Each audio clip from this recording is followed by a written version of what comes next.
Besant said the following in a lecture titled Theosophy in the mid-1880s. She said, "In dealing with great themes within narrow limits, one has always to make a choice between evils. One must either substantiate each point, buttress it up with arguments, and thus fail to give any roughly complete idea of the whole. Or one must make an outline of the whole, leaving out the proofs which bring conviction of the truth of the teaching." This is not a teaching, by the way. This is just my presentation to you of things that I have been thinking about over the years. So I hope you understand that. And so it is with this presentation. This is an outline concerning our search for meaning and purpose, of the role archetypes play in that search, and of Yantras, which is a new concept to a lot of people. Yantras are the tools we can use in our search for meaning as they pertain to meditation with seed, which might need some explanation further on, but this seems to be a pretty educated audience, so we'll go with that. We are in the midst of an incredible journey, but very, very few of us realize it. Most of us are wandering around this earth not knowing who we are, what we're doing, what our purpose might be, if any, or how we should effectively and morally relate to each other in the natural world around us. For all we know, we are totally animalistic, completely separate beings, forced into an uneasy truth with one another in order to survive. Survival, both personal and societal, is the name of the game in ordinary life. The vast majority of humanity are asleep to the knowledge of their spiritual and divine natures. However, as we heard briefly off and on throughout this conference, more and more people all over the world are awakening, are asking questions about themselves and the world around them, asking serious questions and looking for serious answers. I was going to give off and on throughout this talk some little anecdotes about my relationship with my husband, but then I remembered that this is going to be taped and he's going to see it. And no. Although one or two might slip in there. I hope that can be edited. As a matter of fact, asking questions about ourselves and our environment is a purely human trait. It is built in. It is a part of our nature, human nature. No other culture does this. No other culture asks anywhere near these types of questions. As a part of our human makeup, we need to know the who, what, where, when, how, and why of our existence.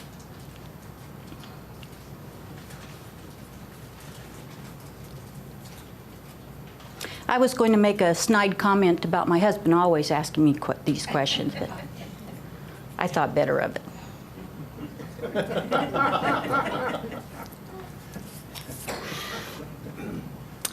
Human civilization and society were and is built upon answering materialistically, outwardly directed questions, mostly based upon survival. Where can we get food and water? Where can we find shelter? Who can we trust? Are we safe from them? How can we get more of that? Money, things. But there is a point in human development when something very significant occurs, especially for the individual who has in other lifetimes struggled to understand what's really going on. Questions directed toward things and conditions outside ourselves are gradually being superseded by questions directed inwardly or spiritually oriented questions. More and more individuals are asking questions such as, who am I? Remember our little exercise? Who are you? I wonder if we stuck to it, if we got to that 20th question without being aggravated. I wonder if we would really come to a significant idea as to who we really are. We ask questions such as, what am I doing here? Where are we going? Why is there so much pain and suffering? Is there a God? Is there meaning and purpose to life? These questions are called the great universal questions. Universal because they've been asked by individuals for eons all over the globe as we progress on our evolutionary journey, and, it seems, more so than ever in today's world. These are not the usual materialistic questions. What does this subtle change in questioning mean? It means changing our perspective. It means we are beginning to think there is more to life than what we're experiencing. We are beginning to ask questions. We are beginning to ask why.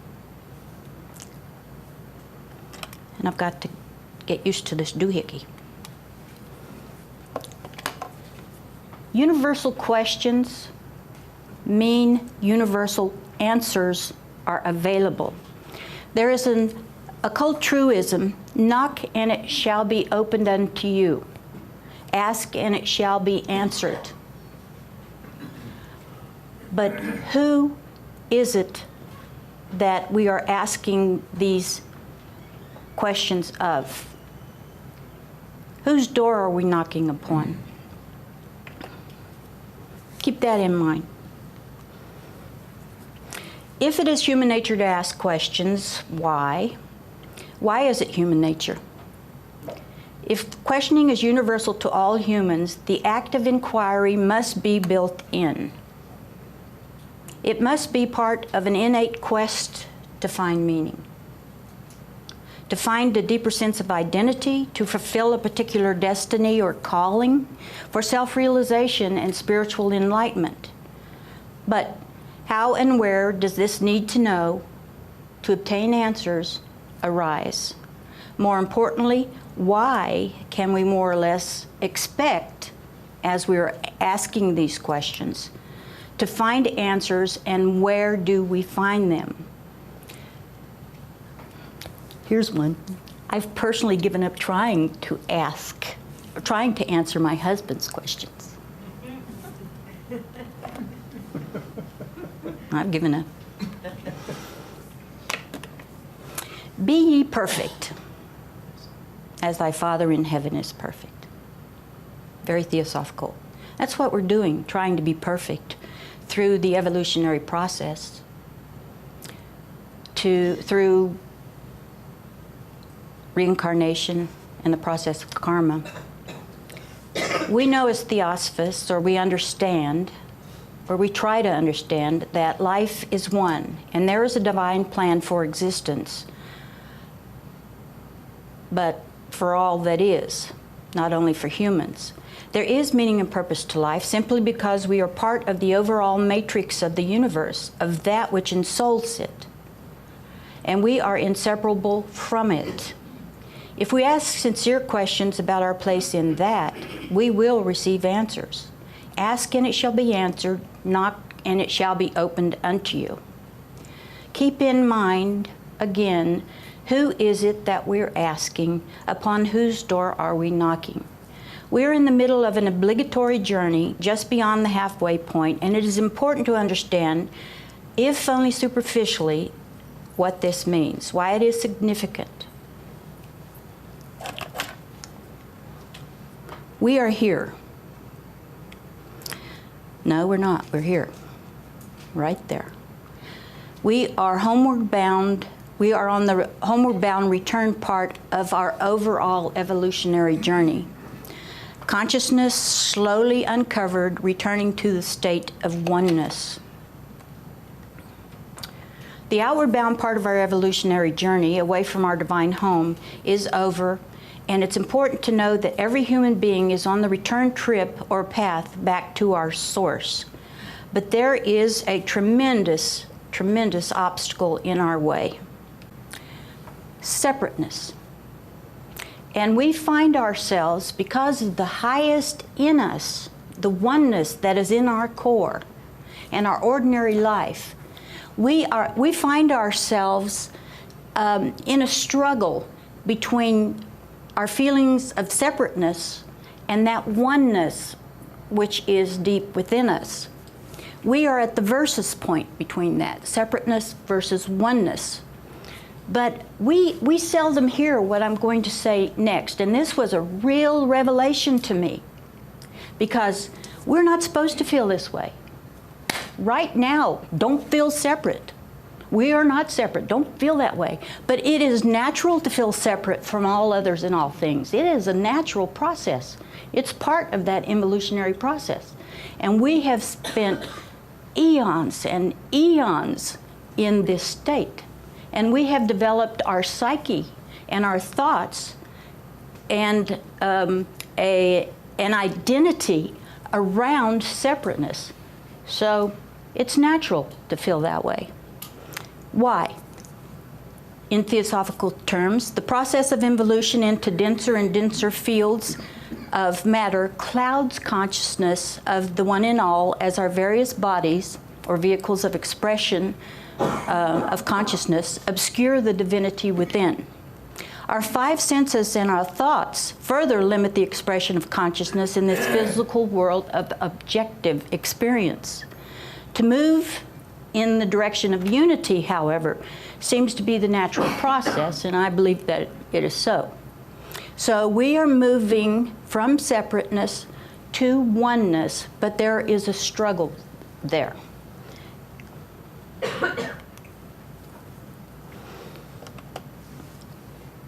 We are told, and we believe, and it is true, that we need to overcome the sense of separateness. We need to develop a new mindset, because a new mindset equals new results. If we are living in a world of separateness, and this is our mindset, we really should try to change that. We need to restructure our thoughts, out with the old, in with the new. We need to develop a new individual and personal paradigm or worldview. We need a new way of looking at things. We need to see the world with new eyes. How do we do this? There's ideas all over the world as to how we can do this. We can understand this, of course, but how to begin? If we teach ourselves to look at the world around us with new eyes, that's half the battle. Esoteric theosophy, and you can read along with me, esoteric philosophy insists that beneath the apparent separateness seen all around us, there is a single reality, the source and cause of all that ever was, is, and is to be. There is only unity, it is said. And it is the one fundamental law. It exists at levels of the universe, from the most divine and spiritual to the most personal and seemingly individual separateness. We can find a way to change our mindset from the concept of separateness to the one of unity. We can practice visualizing unity. We can find a way to change our mindset from that concept. We can learn to change our perspective.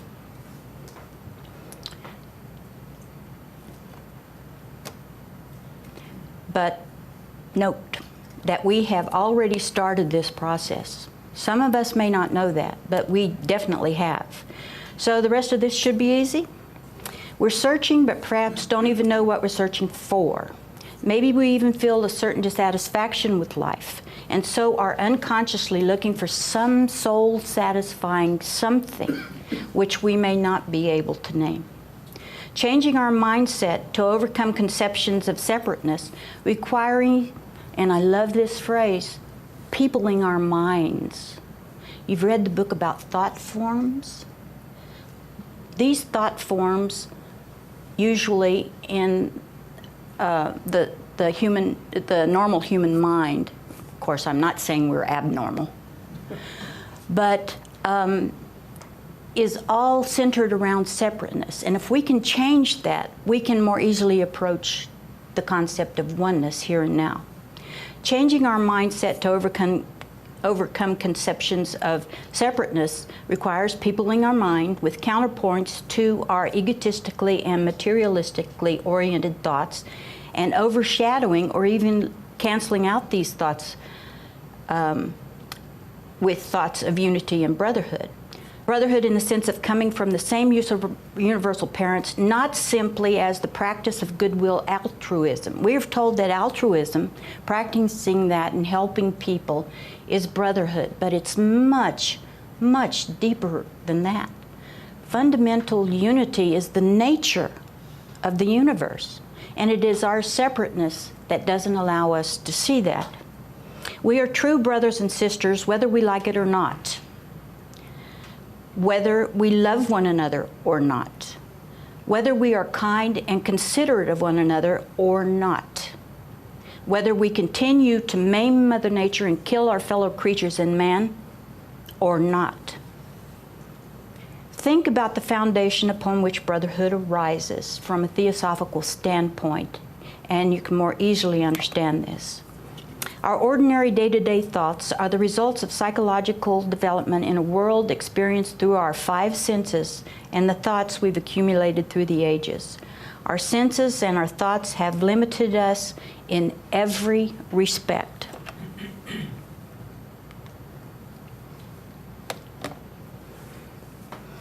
As I said, we've started our search, most definitely. And look at all of our resources. There's so much out there. And we've experienced a lot of this, and we've looked through a lot of this. We've even practiced a lot of this. And this is where we try to find that something within ourselves. Through these, are where we're trying to satisfy this something within us. But how can we choose wisely through all of this? Choose some of this and discard that without getting sidetracked, without going off on a tangent and wasting valuable time. By valuable time, I mean life after life on the wrong track. Note that all of these are someone else's truth. These are someone else's truth. They are not ours. They're compiled for us, maybe even by one or more of us. Theosophical writers, theosophical presenters. But understand that it is not our own individual truth. Someone tells us to do this, and so we do it. Someone tells us these are best for you, but not this, and we believe it because we respect and admire that person, and so may want to please them or even emulate them because we respect them. But there may not be any reason to accept any of these things. The question is, how do we know what's right for us or what isn't? All the answers lie within, and even now here, we can see their reflections in these things, these self-help tools, and in the world around us, because we have an incredible ability to find our own truth. Our own truth. But if all the answers lie within ourselves, and no one out there and no thing can give us answers or show us the truth of our existence, how do we recognize the answers within us? How do we do that? How are we to proceed right on track? How are we to do that? Is there anything we can rely upon to point the way? Anything in which we can have faith? Is there a teacher or a guide? I hear so many people wanting a teacher, wanting a guide, looking for a guru who can help us. And that's not necessarily bad, but does what he or it have to say really our truth, what is deep within us? Our teacher and our guide is always with us because it is our higher self. If we pay attention, if we are aware, if we can hear, we can learn. We can find our path leading home by the use of our higher reason, spiritual intuition, and moral sense. And by following the dictates, and this is the most important part, the still small voice of our conscience, which is that of our ego, and which speaks louder in us than earthquakes and thunders. And this is from the woman herself, Madame Blavatsky. Our truth is within us. We must learn to listen to it. And this, when I was reading the Key to Theosophy, this was an epiphany to me. So I didn't have to do all of this, use all of those self-help methods, although I do, and it is helpful. But I compare what is being said out there to what I really feel is right for me. I've tried to listen and use some of these techniques to use our higher reason, my higher reason, my spiritual intuition, which I hope I have, and the use of our moral sense, and by following the dictates of the still small voice of my conscience. That is where I learn my own truth. I like this little term from John Alcio. He was given a talk at a convention in Adyar. To hear the voice of the silence is to understand that from within comes the only true guidance. The only truth is our own truth. It comes from our higher self, but we need to listen to it, to that still small voice, which is the results of the experiences of many lifetimes. And this voice, our inner voice, is the touchstone by which we learn to recognize the truth, our truth, for it is here through the voice of our conscience that the universal answers to our universal questions arise. Remember the who, what, where, when universal questions? We ask those, and the answers come from within. It is that still small voice within us. It is our ego that has been developed over past lifetimes. The experiences that remain in our higher self as we go through life after life after life, learning. With the help of this, our inner guide, we can learn to visualize the oneness of all life around us, to see ourselves in every animal, every plant, every rock, every so-called inanimate thing. We can test any concept, any idea, any theory, and thereby more easily imagine the divine plan and its implementation all around us here and now. Now, this is not easy, and it doesn't happen like that, and you can't sit here and tune in to your higher self and that truth that is within you. It takes practice to listen to that. Part of that practice is meditation, to try to raise our consciousness to that higher level. But nonetheless, our ego, that still small voice within us, can be used here and now. With the help of this, our inner guide, we can learn to visualize the oneness all around us.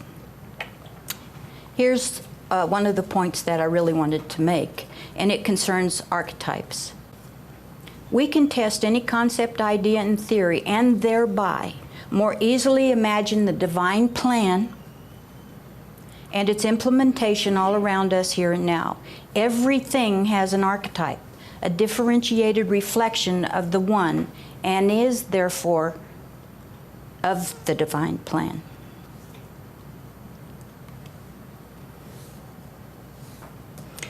What is the originating impulse that invests itself in the evolutionary process that results in the differentiation of forms seen all around us? It is life, consciousness, and power, or energy.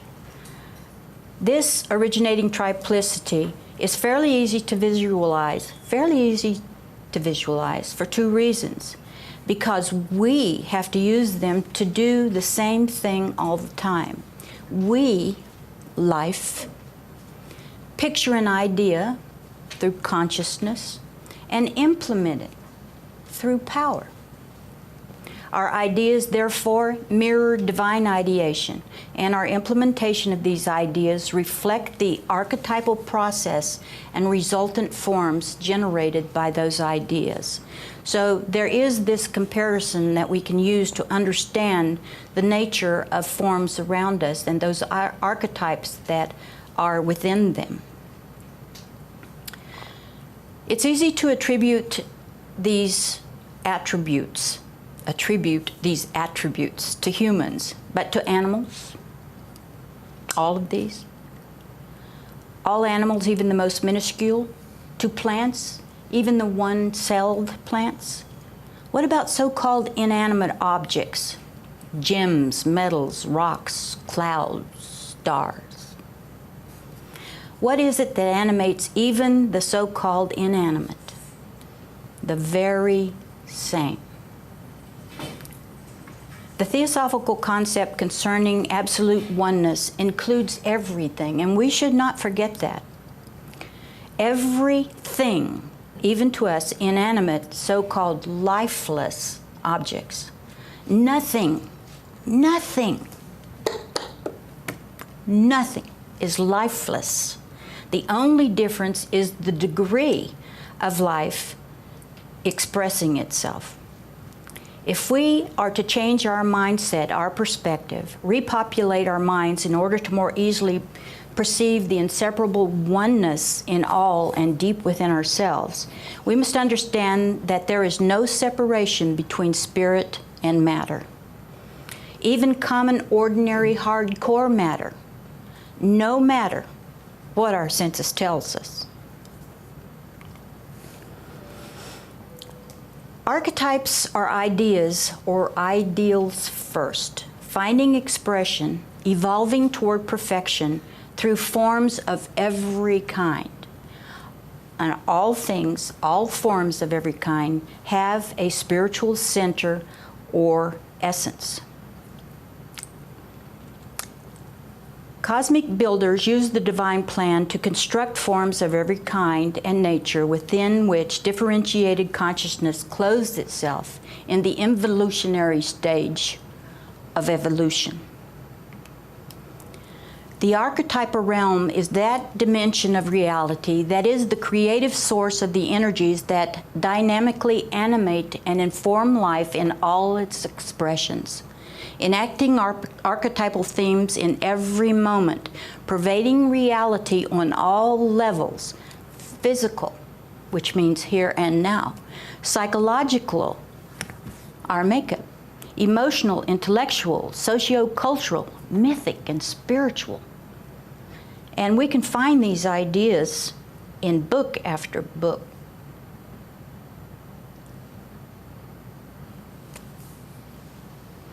Here's a little detour. I wasn't going to say this, but I will go through it.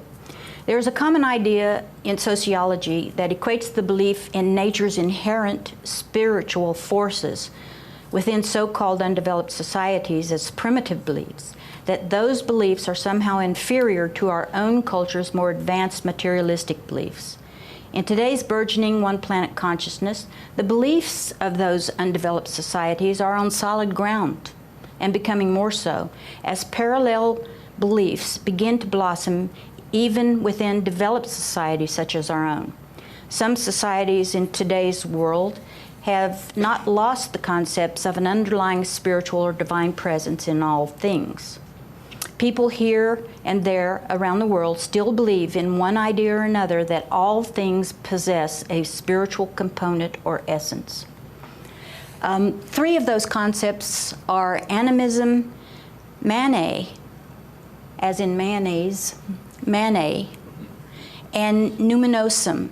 And I'm not going to go through here, but if you can remember these concepts as you study and research, know that within each one of these concepts in different areas in the world, you find that there is a belief in the spiritual essence of the life of everything in these individual societies. Now, let's take the idea of archetypes and see what we can do with them. This is a practical visualization from the Bible. Now the Lord God had formed out of the ground all the wild animals and all the birds in the sky. He brought them to the man to see what he would name them. And whatsoever the man called each living creature, that was its name. So the man gave names. Remember, women were not involved at this point. So the man gave names to all the livestock, the birds in the sky, and all the wild animals. Now the question is, what were these before man named them? They had no names. How can we relate to that? No names. So what were they? And even now we're attempting to find a name, a concept, which I have, of course, for these forms that existed even before man named them. Now, of course, there's a lot of esotericism here, and I don't want to get into that. This is just at face value. Divine ideation generates these ideas because this is what forms are: ideas in manifestation, in expression. Those ideas are implemented through the agency of angels, divine beings, devas and Dayan Chohans, etc. If I may use the term God, we can liken him to an architect who draws up a plan based upon his ideas, which is then implemented by others, in this case a hierarchy of beings or forces or powers, as I've mentioned.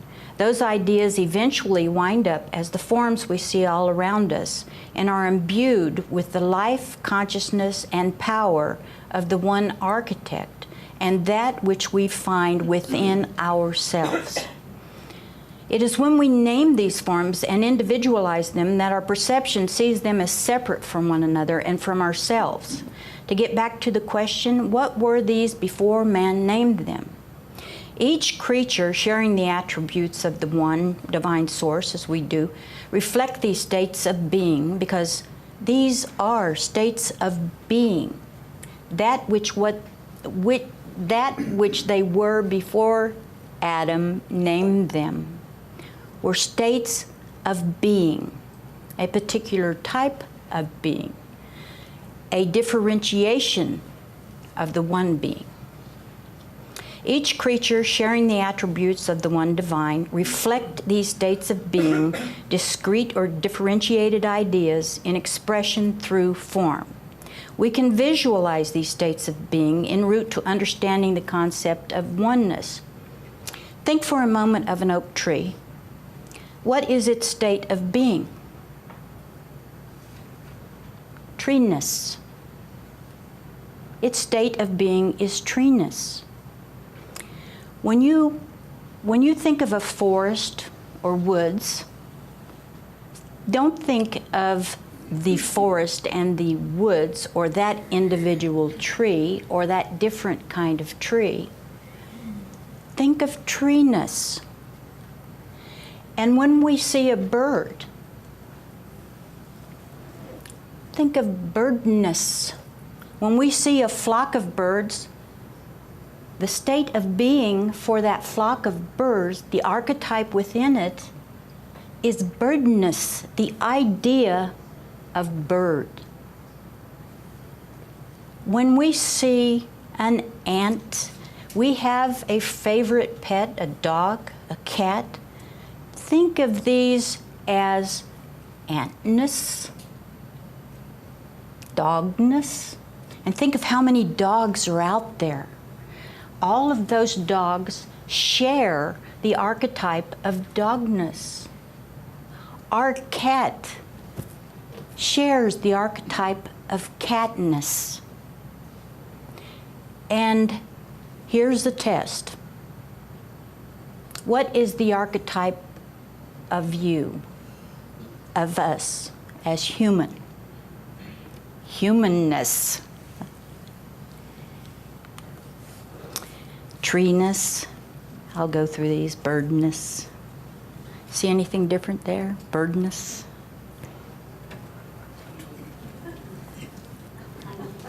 Tweety. Mineralness. Humanness. It's wise to try to see life, consciousness, and power in all things. If we are to consciously begin regulating our own spiritual evolution, if we are to progress by our own efforts, we must try to see ourselves in all. That's where we try to develop a different mindset, to view things differently. We need to change our thought library from a me perspective to a we and an us perspective.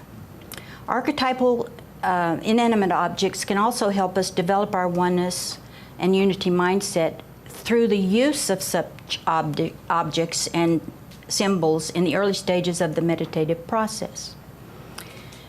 These are tools that we can use, and they are called yantras, to tune into and eventually experience fully the truth of existence, of reality. And the more representative or reflective of universal, cosmic, or divine concepts, the more effective the focusing power of yantras. And off and on throughout this conference, people have asked me, you know, what is a yantra? I've never heard of that phrase. I've heard of mantra. I've heard of tantra, but I've never heard of yantra. Yantra is the physical plane representation of a part of the universal blueprint for manifestation of any system, a mystical diagram or matrix that summarizes energetic vibrations of a spiritual nature. It is an outer doorway leading to an inner truth, a geometric design acting as a highly efficient tool for contemplation, concentration, and meditation, a centering, focusing device. Yantras provide a focal point or window pointing to the divine. When the mind is concentrated on a single, relatively simple object, the mental chatter ceases. Everything except that symbol. In the most advanced phases, it is possible to attain union with some aspect of the divine through its geometric visualization alone. Eventually, the yantra can be dropped when the mind can remain empty and silent without this help. What follows next are just a few examples, and I see that I really don't have time to go into detail about these, but I sincerely urge you, if any of these strike a chord within you, study them, look into them, maybe even more than one, and see what the concepts are behind these things, because they are universal concepts and they are real. The energies within these exist. The power is from the macrocosm, from the universe. The Sri Yantra is a symbol, a sacred symbol representing the divine, and some of you may have heard of this. One of the holiest and most ancient of cosmic symbols is the cross. I wanted to say much more about this, but the nature of the universe is sacrifice, and it signifies God limiting himself in order to become manifest. And it's a symbol that Western mystics use to guide themselves toward cosmic consciousness, and on and on and on. If you look into this symbol, you can find that for yourself, and you can make this, at least I know my mother used the cross as a symbol as a symbol to find something very deep within herself. The Kabbalistic tree of life. This is an extraordinarily involved yantra, or can be used as a yantra, and it concerns the causal chain of creation. I have a little to say on that, which I can't because of the time constraints, but someone was talking about a new book that's coming out on the Kabbalah. Ooh. I know a little bit about this, and this would be a lifelong study and practice. Lifelong. Maybe 2 or 3 lifetimes. Surprise. I would like somebody to help pass out these flyers, and perhaps if you will just pass these out to those in that section. This is where my heart is, by the way.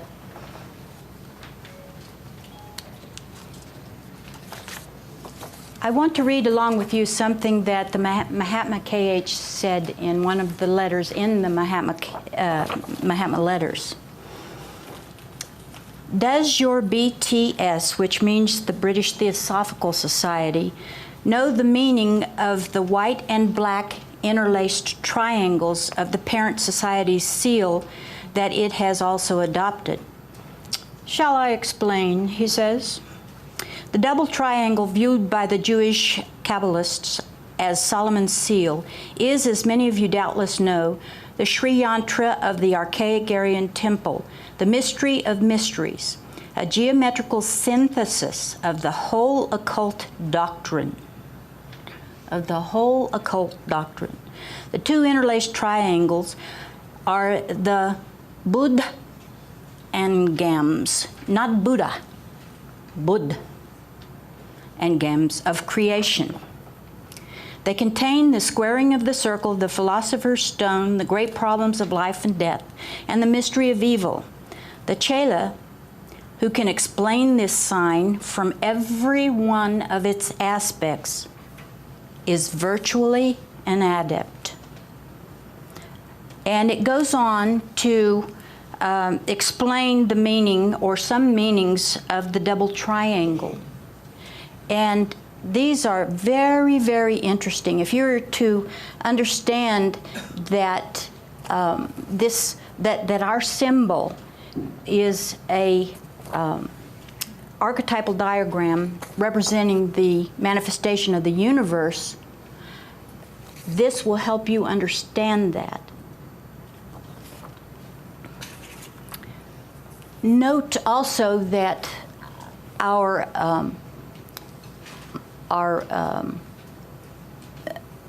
that there is no religion higher than truth is a mantra.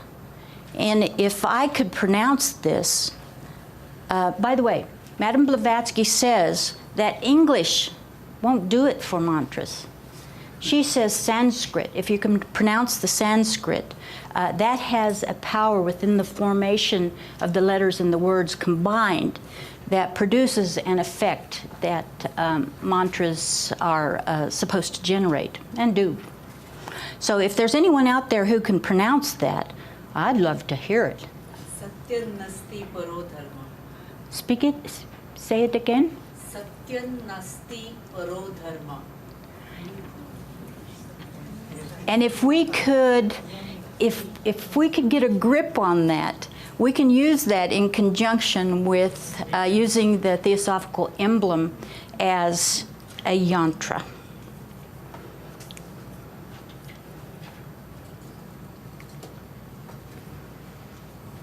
Recognize the circle and the dot. Recognize this.